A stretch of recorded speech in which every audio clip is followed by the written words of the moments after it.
आसान है। Good morning D students, कैसे उम्मीद करता हूँ मैं आप सभी अच्छे होंगे। डी स्टूडेंट्स, बेहतरीन इंसान अपनी मीठी ज़ुबान से जाना जाता है, वरना अच्छी बातें तो दीवार पे भी लिखी होती हैं। तो डी स्टूडेंट्स, आप अपनी वाणी ऐसा बोले कि आपकी बातों से किसी को चोट ना पहुँचे, किसी का दिल ना दुखे, क्योंकि बात ज़ुबान से, तीर कमान से और गोली बंदूक से निकलने के बाद वापस नहीं आती। इन्हीं शब्दों के साथ आज का जो हमारा टॉपिक है वो है लिगेंड और लिगेंड के प्रकार।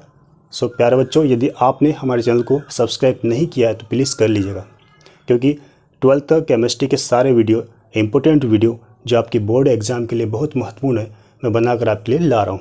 तो आइए देखते हैं लिगेंड्स क्या होते हैं।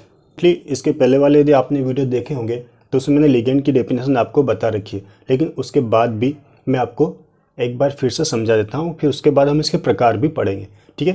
तो स्टूडेंट्स, जब कोऑर्डिनेशन कंपाउंड की जब हम बात करते हैं, सपोज डेट हमारे पास में एग्जांपल है K4 FeCN6, है ना। इनके नाम मैंने आपको बताए थे। ठीक है। तो यहाँ पर ये CN जो हमारे पास में, ये क्या है, ये लिगेंड है। ओके। ये Fe क्या हमारे पास में CMI है ना। और ये इसको हम दो भागों में यदि बांटते हैं तो ये मैंने आपको बताया था यहाँ पर कि ये हो जाएगा आपका 4K प्लस एंड दूसरा हिस्सा हो जाएगा आपका FeCN6 एंड -4। ठीक। इस एरिया को हमने बोला था संकुलाएं। ठीक है। तो इस प्रकार से आज हमें देखना है कि लिगेंड क्या होता है और इसके कौन कौन से प्रकार होते हैं। तो प्यारे बच्चों, जब हम लिगेंड की बात करते हैं, है ना, लिगेंड, और लिगेंड में इसका हिंदी नाम यदि हम देखें तो इसको हम बोलते हैं संलग्नी। और ये इसकी क्या भूमिका होती है ना, कॉम्प्लेक्स कंपाउंड में इसकी भूमिका क्या होती है, इसकी डेफिनेशन क्या होती है। तो याद करिए, हमने इसकी डेफिनेशन आपको बताया था कि लिगेंड ऐसे धनावेशित, ऋणावेशित या उदासीन अणु होते हैं जिनके पास कम से कम एक एकांकी इलेक्ट्रॉन युग्म उपस्थित होता है और जिसे वे किसी रासायनिक संयोजन में दान कर सके। ये डेफिनेशन आपको याद रखना है। ठीक है। एग्जाम्पल भी हमने देखा था, जैसे कि NH3 मीन्स अमोनिया, इस पर एक एकांकी इलेक्ट्रॉन युग्म होता है। ठीक है। उसके बाद में हम H2O की बात करें, ये एकांकी इलेक्ट्रॉन युग्म होता है ना। ठीक है। उसके बाद में और भी एग्जाम्पल है, जब हम प्रकार पढ़ेंगे उसके बाद में Cl माइनस होता है ना, साइनाइड माइनस होता है, Cn माइनस होता है, ब्रोमीन माइनस होता है। इस प्रकार के सारे क्या है, लिगेंड है। ठीक। इनके पास क्या होना जरूरी है, कम से कम एक एकांकी इलेक्ट्रॉन युग्म होना जरूरी है। अब हम बात करते हैं कितने प्रकार के होते हैं। ये types of ligand, types of ligands. ठीक है। तो इसके प्रकारों को हम अलग अलग प्रकार से पढ़ सकते हैं। तो पहला प्रकार जब हम देखेंगे प्यारे बच्चों, इसमें होगा नंबर 1 की बात करेंगे हम, तो ये होगा एक बेस्ड ऑन चार्ज, मतलब आवेश के आधार पर। ठीक है। आवेश के आधार पर इसको हम 3 भागों में बांटते हैं। कितने भागों में बांटते हैं, 3 भागों में। नंबर 1 होता है, नंबर पहली बात करें हम, इसका पहला कौन सा होगा, तो एक होता है न्यूट्रल लिगेंड, न्यूट्रल लिगेंड्स। ठीक है। न्यूट्रल मीन्स उदासीन लिगेंड, उदासीन लिगेंड। और ये उदासीन लिगेंड कौन कौन से होंगे, सबसे पहली बार ये होते क्या है, तो स्टूडेंट्स, न्यूट्रल लिगेंड से मतलब इस पर कोई चार्ज नहीं होता है। मतलब ये लिगेंड कैसे होते हैं, उदासीन होते हैं, न्यूट्रल होते हैं, इन पर कोई चार्ज नहीं। चार्ज मीन्स ना धनावेश होता है ना ही ऋणावेश होता है। जैसे एग्जाम्पल की यदि हम बात करेंगे इसमें, तो इसमें कौन कौन से आ जाएंगे, जैसे NH3 मीन्स अमोनिया, ये न्यूट्रल होता है, चार्ज नहीं इसमें। उसके बाद में हम बात करें H2O, है ना, इस पर भी कोई चार्ज नहीं होता है ना। उसके बाद एक होता है इथिलीन डाइमीन, ये उसका संकेत है, इसको हम देखेंगे। ठीक है। इस पर भी कोई चार्ज नहीं होता है। ठीक है। तो इस प्रकार के सारे लिगेंड कहलाते हैं न्यूट्रल लिगेंड। और भी हमारे पास में NO आदि, है ना। तो कैसे लिगेंड, ऐसे लिगेंड जिस पर कोई चार्ज नहीं होता है न्यूट्रल लिगेंड्स कहलाते हैं। ठीक है। एग्जाम्पल फॉर डेट अमोनिया, है ना। उसके बाद में जल, एक्वा, इसको बोलेंगे बाद में IUPAC पढ़ेंगे तो इथिलीन डाइमीन, नाइट्रोसिल आदि। ठीक। दूसरा प्रकार होता है D students positive ligands, positive ligands मतलब धनात्मक लिगेंड, धनात्मक लिगेंड, ठीक है।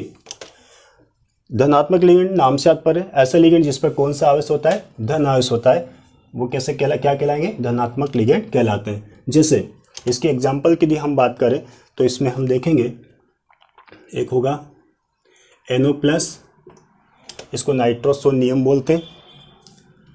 उसके बाद में हमारे पास में NO2+ नाइट्रोनियम, और भी यदि हम देखेंगे तो हमारे पास में आएगा NH2 NH3 charge etcetera means आदि। ऐसे लिगेंड जिन पर धन चार्ज होता है, धन आवेश होता है, धनात्मक लिगेंड कहलाते हैं। एग्जाम्पल फोर्टेड NO, NO2+, NH2 single one NH3 और प्लस आयन आदि।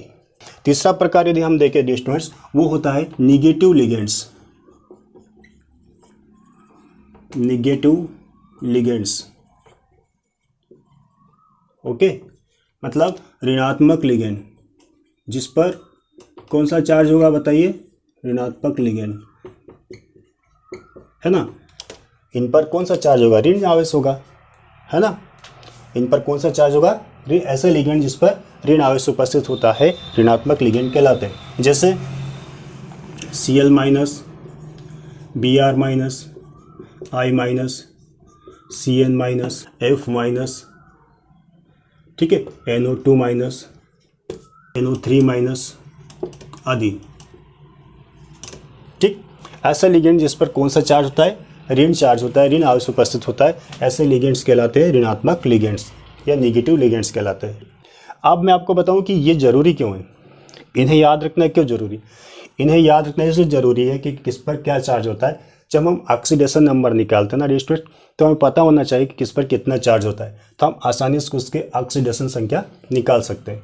मैं एक आध एग्जाम्पल यदि हम देखें, पहला एग्जाम्पल ले रहा हूँ यहाँ पर, जिससे हमारे पास में K3FeCN6, ठीक है, ये फर्स्ट एग्जाम्पल है, ठीक। इसको हम बोलते हैं जटिल यौगिक या संकुल यौगिक, ठीक है। ये दो भागों से मिलकर बनता है। मैं आपको IPS से पढ़ाऊंगा इनका तो आपको क्लियर हो जाएगा, जिसमें एक भाग धनायन होता है, दूसरा ऋणायन होता है, ठीक है। धनायन को कब लिखते हैं, ऋणायन को कब लिखते हैं, अभी मैं आपको ऑक्सीजन संख्या निकालना बता रहा हूँ। उसके बाद हम जो वायुस्फीति से अगला वाला टॉपिक आएगा तो आपको स्पष्ट में बता दूंगा, ठीक। तो स्टूडेंट जिस CMI की निकालनी हमें ऑक्सीडेशन नंबर, तो इसको तो हम X मानते हैं, है ना। तो K पर +1 चार्ज होता है, 3+1, ओके, प्लस F को हमने क्या मान लिया, X, प्लस साइनाइड पे कितना चार्ज होता है, ये रहा -1, कितने 6 -1 इक्वल क्या हो जाएगा बताओ। ये कैसा है, यहाँ पर ये पूरा कंपाउंड न्यूट्रल है, इस पर कोई चार्ज है नहीं, है ना। तो हम बराबर क्या करते हैं, 0 लिख देते हैं, ठीक। अब इसको हल करेंगे तो क्या हो जाएगा, 3 + x - 6 = 0। इसको हल करेंगे तो ये हो जाएगा x = 6 उधर जाएगा तो ये हो जाएगा +6 - 3, तो x बराबर हो जाएगा +3। तो ऑक्सीडेशन संख्या कितनी निकली, CMI की +3 निकली। अब इसी को यदि मैं K3 को हटा दूं और हमारे पास इस प्रकार से कंपाउंड आ जाए कि FeCN6n-3 चार्ज, ठीक है। अब इसमें हमें Fe के ऑक्सीडेशन नंबर निकालनी तो आसान है। अब यहाँ पर पोटेशियम तो सिर्फ एक ही हिस्सा दे रखा है और उस पर चार्ज क्या माइनस है, देखिए, तो हमें इसकी निकालनी, ये क्या हो जाएगा, इसको हम x मान लेते हैं, प्लस Cn पर -1 होता है ना। तो कितने Cn है यहाँ पर, तो 6 - 1 = कितना चार्ज है। यदि किसी संकुल आयन में चार्ज दिया है तो 0 वाले स्थान पर उसे लिखा जाता है। तो ये 3 को मैं यहाँ -3 लिख दूंगा। हल करूँगा क्या होगा, x - 6 = -3, तो x बराबर -3 + 6, तो ये हो जाएगा x बराबर +3, ठीक है। इस प्रकार से भी इसको पूछ सकते हैं दो भागों में, ओके। नेक्स्ट देखते हैं, देखिए हम अगला एग्जांपल हम समझने की कोशिश करेंगे। इस प्रकार से कोई हमारे पास कंपाउंड PTEN ट्वाइस Cl2, ये हमारे पास कंपाउंड न्यूट्रल कंपाउंड। अब न इसको हम धनावेश बोल सकते हैं और न ऋणावेश बोल सकते हैं, ठीक है। अब हमें यहाँ पर प्लेटिनम की ऑक्सीडेशन संख्या निकालनी है, ठीक। निकालना कैसे मैं फिर बता रहा हूँ, इन पर चार्ज का हमें पता होना बहुत ज़रूरी है ना। बाकी सबका योग कर देंगे चार्ज का, इसको हम एक्स मान लेंगे तो क्या हो जाएगा, पीटी को तो हमने माना एक्स, इस पर चार्ज कितना होता है, इथिलीन डाइमीन क्या है, ईएन क्या होता है, न्यूट्रल होता है, मतलब इस पर जीरो चार्ज होता है। ठीक है, तो ये कितना है हमारे पास में +2 × 0, ओके, प्लस Cl पर कितना चार्ज होता है, Cl पर होता है -1, कितने 2, तो 2 - 1 = 0, इस पर कोई चार्ज नहीं, 0। हल करेंगे क्या हो जाएगा, x + 2 नहीं 0 हो जाएगा ना, x + 0 - 2 बराबर 0, माइनस को उधर ले जाएंगे तो x बराबर +2, तो कितने निकली +2। और भी देखें, और एग्जांपल ले लें एक आध, तो हो जाएगा ये PT, यहाँ पर मैं ले लूँ NH3 ट्वाइस और Cl2। ठीक है, बस आपको करना क्या है, इन पर चार्ज जैसे पता हो जाएगा, चार्ज पता होने पर उनको सबको जोड़ना है, और यदि पूरे संकुल आयन पर कोई चार्ज नहीं है तो बराबर पे 0 लिखना है, और यदि कोई चार्ज है तो बराबर के बाद में वो चार्ज लिख देना है। जैसे PT का मान हमने माना x + NH3 न्यूट्रल होता है तो हो जाएगा 2 0 प्लस Cl2 पे -1 Cl पे बराबर 0। हल करेंगे तो x - 2 बराबर 0, तो x बराबर +2। ओके, ये बात समझ आ गई।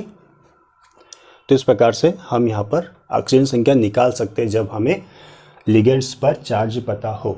तो ये बात तो हो गई कि बेस ऑन चार्ज, मतलब आवेश के आधार पर हमने इनको बांटा है। ठीक, अगला इसका प्रकार होता है डेंसिटी के आधार पर। डेंसिटी मतलब दाता परमाणु या फिर दाता केंद्रों के आधार पर हम लिगेंड्स को कितने भागों में बांट सकते हैं। तो इसे आप नोट कर लीजिए,